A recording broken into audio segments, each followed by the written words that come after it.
Hi, this is Christine Baker from Upper Canada Quilt Works. Today I'm going to do a little tutorial on how to make the star blocks for our Wildflower Posies quilt pattern. It's also the same block we use in our Sandstorm quilt pattern, so this tutorial would apply to both patterns. So the first thing you have to know when making both of these quilts is that accuracy is very important. You have to make sure that you're cutting the strips, the accurate measurement that's in the pattern, and sewing them together with an accurate, if not scant, 1/4 inch seam. So in order to make sure that you're doing that, it's probably a good idea to do a little test with strips that are the right size. Sew them together and make sure that they are the right width. So this should match, this should measure 3 inches from side to side.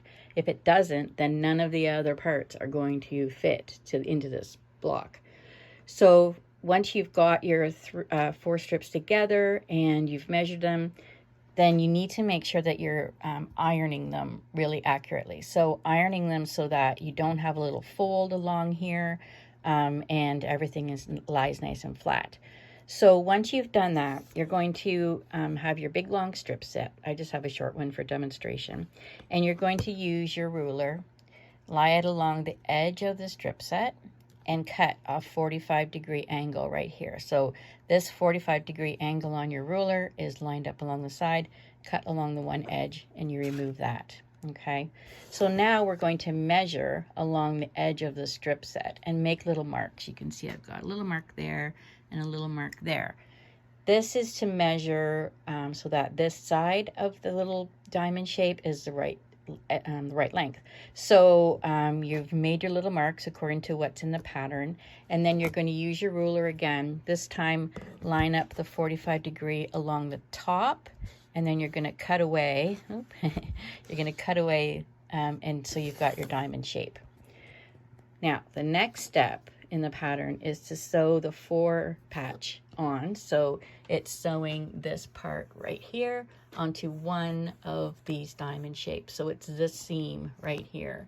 So in our pattern, we say you can sew these two together just by pivoting. If you're confident, that's fine. You can do that. If you're not confident with the pivot, then do it this way. You've got your diamond shape, and you're going to line up your 4 patch along that edge. So here is our 4 patch, and you can see this little corner extends past the 4 patch.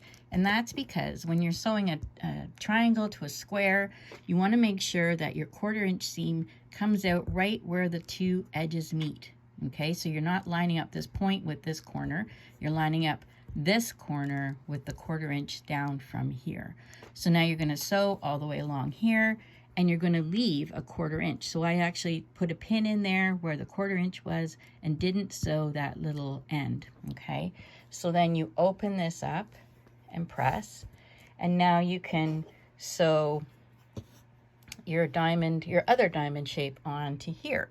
Okay, so same process. You're going to take way here, and you've got your diamond.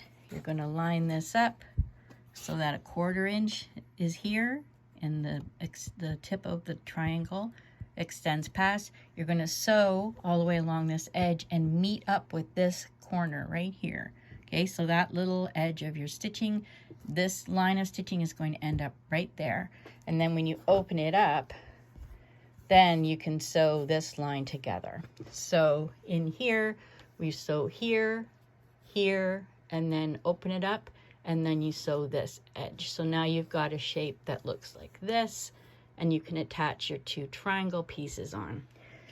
So the triangle, same thing happens with it. You've got your edge, and the triangle isn't exactly the same size, and that's okay, because you want this little corner 1/4 inch past, and then down here it's going to meet up with this a 1/4 inch down from here. Okay, so then you're going to sew all the way along there, open it up, and then you've got this triangle sewn onto here. And now if you do this side too, you have 1/4 of the block. So I hope that helps. If not, you can email us at uppercanadaquiltworksstudio@gmail.com. Thank you. Bye.